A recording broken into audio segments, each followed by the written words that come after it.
Ukraine का अपमान करते हैं। आज यूक्रेन को ईयू की सदस्यता मिल गई। अब झाल बजाओ प्रधानमंत्री मोदी जी बैठ रिपोर्टिंग एकदम से, भारत के जितने भी प्रेस रिपोर्टर हैं वो एकदम से रिपोर्टिंग जो है सरकार की मर्जी से कर रहे हैं, रूस के समर्थन में कर रहा होता है, जिस पर वो सवाल उठाता है और जिससे पूछता है कि राशिद मियां कागज दिखा दो, ये दिखा दो, वो दिखा दो। लेकिन इन उल्लुओं को, इन भाड़ मीडिया को समझ में आना चाहिए कि कुछ लोग जिनके पास पैसे होते थे वही विदेश में जाकर के पढ़ते थे, ब्रिटेन की ऑक्सफोर्ड यूनिवर्सिटी में पढ़ते थे। मोदी जी तो वो भी नहीं पढ़े। मोदी जी तो बोल रहे हैं कि एमबीबीएस की पढ़ाई जो होगी वो हिंदी में होगी। भैया एनाटॉमी सब्जेक्ट पता है कितने होते हैं मेडिकल में। मैं मनोज कुमार शर्मा, आजाद हिंद आवाज न्यूज के लिए आपके बीच में एक बार फिर से। जी हां दोस्तों, जिस तरह की हरकतें हमारी गवर्नमेंट कर रही है, हमारा गोदी मीडिया कर रहा है, बिल्कुल असंवेदनशील होकर के सोचना पड़ता है कि देश में चल क्या रहा है। ऐसा एक प्रधानमंत्री जो सीधे सीधे मजाक उड़ाता है विदेश में पढ़ने वाले उन छात्रों की, जो छात्र विदेश में पढ़ते हैं, उन्हें फटाफट इंग्लिश बोलने वाला बोलता है। और यूक्रेन में 20,000 भारतीय छात्र फंसे रहते हैं। एक छात्र की हत्या भी कर दी जाती है रूस की सेना के द्वारा। आज मैं लाइव हुआ था, उस पर थोड़ा भावुक भी हो गया था। लेकिन आज ऐसे शर्मनाक बयान गोदी मीडिया के मैं सुनाना चाहूंगा, सोशल मीडिया पर चल रहे उन बयानों को भी सुनाना चाहूंगा जिनका जिक्र जो है सालों साल किया जाएगा। शायद गोदी मीडिया को यह मजाक लगे या भारतीय जनता पार्टी के लोगों को यह मजाक लगे, लेकिन यह मजाक नहीं है। एक आदमी की जान नहीं गई, यह देश की एकता और अखंडता की जान गई है। यह देश के उस विश्वास की जान गई है जिस विश्वास से प्रधानमंत्री मोदी को वोट दिया था। और उस वोट को देने के बाद भी आज यह दिन देखना पड़ रहा है उन परिवारों को जिन्होंने इनकी सरकारें बनवाई, जिन्होंने इनको टैक्स दिए बड़े बड़े, उनके बच्चे जो हैं सुरक्षित नहीं हैं। प्रधानमंत्री मोदी के ये बयान सुनवाना चाहूंगा यहां पर दोस्तों।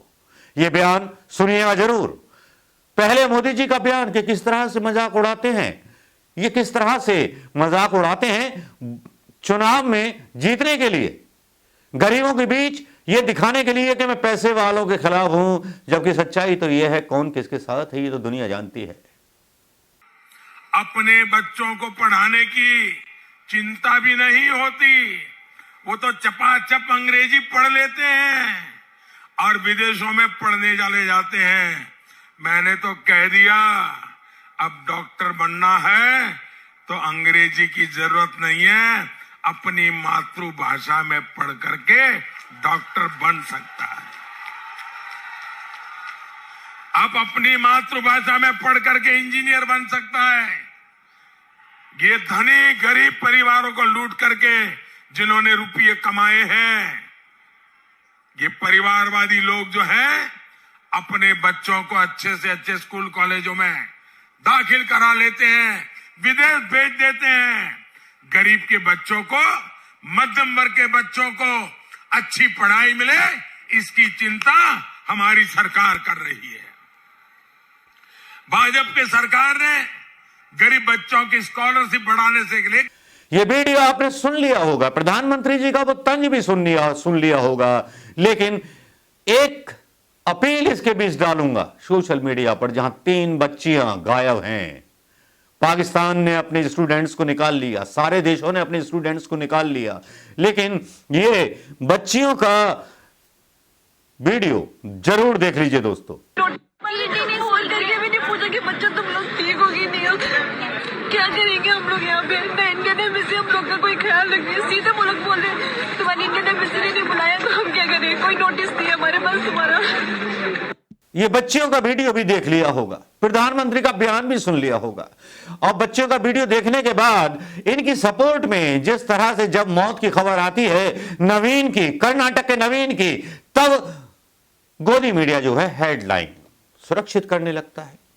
मौत की खबर तो सुबह भारतीय सरकार को 7 बजे लग गई थी, लेकिन इस खबर को आउट नहीं किया गया। उसके बाद जो था बदनामी के डर से प्रधानमंत्री मोदी ने एयरफोर्स का सहारा लिया।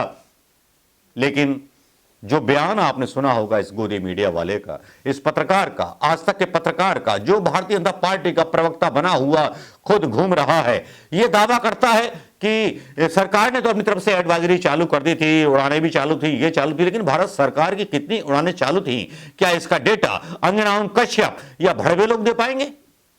भड़वागिरी की हद यहीं खत्म नहीं होती है, क्योंकि मैं आपको बता दूं कि जिस डेट का ये पत्रकार जिक्र कर रहा है, उस डेट में सरकार को तो कोई होश ही नहीं था। के बाद क्या ये सवाल नहीं उठेंगे? देखिए, ये बहुत ही दुखद है कि एक भारतीय छात्र की मौत हुई है, लेकिन मैं एक चीज स्पष्ट कर देना चाहता हूं। इंडियन एम्बेसी ने लड़ाई शुरू होने से 4 दिन पहले, यानी कि 1 हफ्ता पहले एडवाइजरी इशू की थी कि सभी छात्रों और हिंदुस्तानी जिनका यहाँ रहना बहुत ज्यादा जरूरी नहीं है, कीव छोड़ दें या यूक्रेन छोड़ दें। प्रचार हो रहा था, खाना पीना खाया जा रहा था, गृह मंत्री देश का जो था वो मस्त था, खुद मोटा हो गया, वेट बढ़ गया उसका, हार्ट अटैक ना हो जाए उसको, लेकिन खाने में कोई कमी नहीं है। खाना तो खाना है, खाना मिल जाए तो क्या वो है, लेकिन मारा गया तो नवीन ना, उसके मां बाप को दुख होगा, सबको दुख होगा। लेकिन जानते थे प्रधानमंत्री मोदी कि रिएक्शंस होंगे अगर एक भी छात्र मारा गया। उसके बाद मीडिया ने संभालने की कोशिश की, लेकिन बाजी हाथ से बाहर निकल गई थी, क्योंकि जिस तरह से सोशल मीडिया पर बयान चला कि 3 बच्चियां अपहरण कर ली गईं, ये बहुत ही डराने वाला था। एक की मौत हुई, लेकिन इन लड़कियों का ये वीडियो सुनिए जो कह रही हैं, एक सच्चाई बता रही हैं। क्या मोदी जी इस पर कोई जस्टिफिकेशन देंगे? फोन करके भी नहीं पूछा कि बच्चा तुम लोग ठीक हो कि नहीं हो, क्या करेंगे हम लोग यहाँ पे? ना इंडियन एम्बेसी हम लोग का कोई ख्याल रखिए, सीधे वो लोग बोल रहे तुम्हारी इंडियन एम्बेसी ने नहीं बुलाया तो हम क्या करें, कोई नोटिस नहीं है हमारे पास तुम्हारा। मोदी जी के पास जस्टिफिकेशन नहीं होंगे, क्योंकि उन्हें नफरत है मध्यम वर्ग से, उन्हें नफरत है गरीबों से। वो नहीं चाहते कोई गरीब का बच्चा एमबीबीएस डॉक्टर बने। क्या ऐसा पॉसिबल है कि 1.5 करोड़ रुपया गरीबों के पास आ जाए? और कॉन्ट्राडिक्टरी बयान देते हैं प्रधानमंत्री मोदी जी। एक तरफ बोलते हैं कि पैसे वाले चपाचप अंग्रेजी बोलने वाले लोग विदेशों में जाते हैं। ये शर्मनाक बयान प्रधानमंत्री मोदी जी कहां से देते हो? आप देश के प्रधानमंत्री हो या प्रचार मंत्री हो, पहले तय कर लीजिए, पहले जिम्मेदारी तय कर लीजिए कि आपकी प्राथमिकता क्या है। लेकिन प्रधानमंत्री मोदी जी अपनी प्राथमिकता तय नहीं करते, वो तय करते हैं चुनाव जीतना। लगता है हमने प्रधानमंत्री नहीं एक प्रचार मंत्री चुना है भारतीय जनता पार्टी का, तो उसको होश कैसे होगा जिसको सारणों के बारे में नहीं पता, जिसको ये नहीं पता कि यूक्रेन या विदेशों में भी एमबीबीएस की पढ़ाई होती है और वहां पर 25 लाख में हो जाता है सब कुछ, और यहां हमारे देश में 1.5 करोड़ में एमबीबीएस होती है प्राइवेट कॉलेजेस में। तो किसका साथ देते हो? किन लोगों के मेडिकल कॉलेज हैं? अधिकतर आपके नेताओं को ही मेडिकल कॉलेज है प्रधानमंत्री मोदी जी। लेकिन इतना तो साफ हो गया कि गोदी मीडिया की पूरी इज्जत जो थी तार तार हो गई, क्योंकि इसी बीच एंट्री होती है अमीश देवगन की। अमीश देवगन के एक ऐसे बयान की जो एक राशिद नाम के स्टूडेंट का इंटरव्यू अपने पिछले डिबेट में कर रहा होता है, जिस पर वो सवाल उठाता है और जिससे पूछता है कि राशिद मियां कागज दिखा दो, ये दिखा दो, वो दिखा दो। लेकिन इन उल्लुओं को, इन भाड़ मीडिया को समझ में आना चाहिए कि राशिद भी मुसलमान था, लेकिन वो पहले भारतीय था। लेकिन इन लोगों को ये बात समझ में नहीं आती। ये जो हैं हर जगह राजनीति खोजते हैं, इनके बच्चे वहां नहीं पढ़ते। भारतीय जनता पार्टी के बच्चे तो सारे सेटल हो चुके हैं ना। परिवारवाद का भौंकना भौंकते रहते हैं, लेकिन अमित शाह के बेटे के बारे में कोई मीडिया बात नहीं करता। क्यों?